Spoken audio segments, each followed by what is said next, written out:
Hi, welcome back to the fourth week of lecture. Last time we introduced some basic concepts of object-oriented programming. All Java programs are classes. A class is a template for objects. Objects are initiated using constructors. Instance variables or fields and methods are defined in a class to capture the property and behavior of objects. We use a recipe as an analogy for a class. When we cook, say baking cookies, we need ingredients in some way similar to instance variables for objects, and step-by-step instructions as specified in a recipe, like methods in a class. We can use different amount of ingredients to create different instances of cookies. If you like sweet, you may want to add more sugar. If you are allergic to egg, perhaps you can use artificial egg. I'm not talking about those who could make you sick. There are substitute egg products available nowadays that offer the same nutritive value as real eggs. There was also a suggestion in a discussion forum about using olive oil instead of butter or margarine.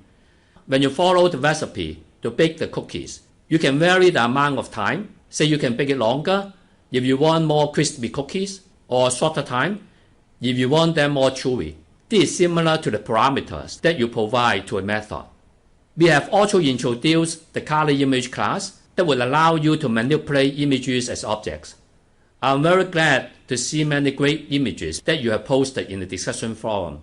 Please keep up with the effort. Before I move on to week 4 of the lectures, I want to say a little bit about the results of the submissions for task force of the graded questions in week 2. About 1/3 of you got the wrong answer. I must say that the question is a bit tricky, because I have not really talked about the detailed representations for floating point numbers. We have provided you some explanations on the correct answer. More precisely, one of the standards for floating point representation is to use 1 bit for the sign, that is for negative numbers, 8 bits for the exponent.